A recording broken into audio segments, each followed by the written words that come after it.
ममालिक ये सरमायाकारी करने पर आमादगी जाहिर कर रहे हैं, क्या ये उनकी शर्त है कि अगर वो ये सरमायाकारी करते हैं तो फिर कोई मुंतखब हुकूमत ना आए, चूंकि वो उन्हीं सियासी जमातों पर मुश्तमिल होगी जिनकी खराब कारकर्दगी से पाकिस्तान यहाँ पहुंचे? नहीं, देखें, उसकी वजह ये है कि सबसे पहले तो अगर ये सरमायाकारी हो जाती है, 10 अरब डॉलर उस 50 में से ज़र मुबादला के लिए मुख्तस हो जाते हैं, बाकी 40 अरब डॉलर की सरमायाकारी होती है। पाकिस्तान की ज़राअत और सनत और तजारत के हवाले से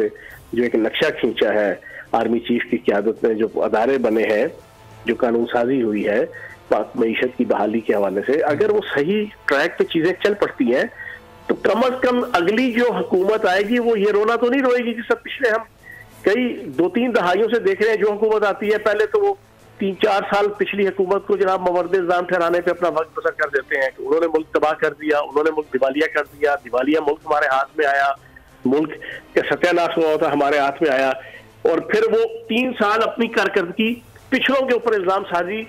की सूरत में और इल्ज़ाम तराजी की सूरत में जनाब वो लगा देते हैं। कम अज कम ये ना हो, एक स्टेबल मुल्क उनके हवाले हो, इकॉनमी के हवाले से, ज़र मुबादला के हवाले से, ज़राअत के हवाले से, सनत के हवाले से, तिजारत के हवाले से, माइक्रो और मैक्रो लेवल के जितने इंडिकेटर्स हैं उनके बेहतरी के हवाले से जब उनके हवाले होगा तो कम अज कम फिर वो ये जस्टिफिकेशन नहीं दे सकेंगे। जैसा पीटीआई की हुकूमत ने भी यही किया, नून लीग की हुकूमत ने भी यही किया, उससे पिछली नून लीग की हुकूमत ने भी यही किया कि वो पिछड़ों को रोते थे।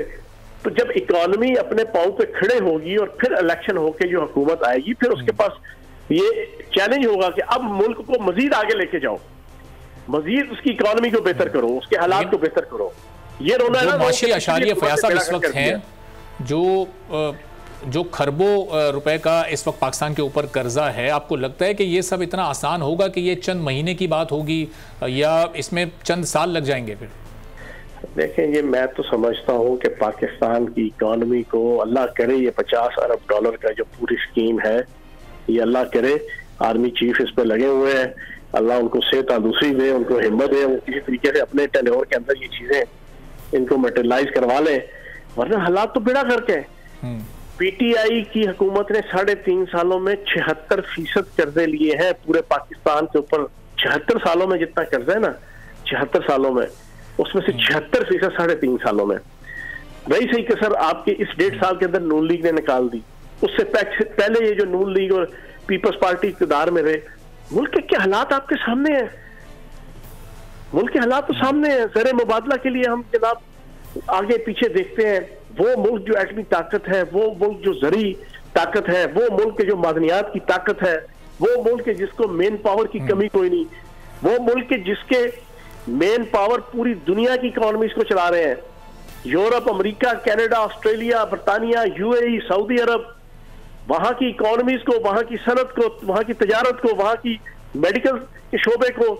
जनाब पाकिस्तानी जाके जनाब उन्होंने कंधा दिया हुआ है। इधर आके जनाब पाकिस्तान का अपना बेड़ा गर्क हुआ हुआ है। सब्सक्राइब करें और बेल दबाएं ताकि कोई खबर रह न जाए।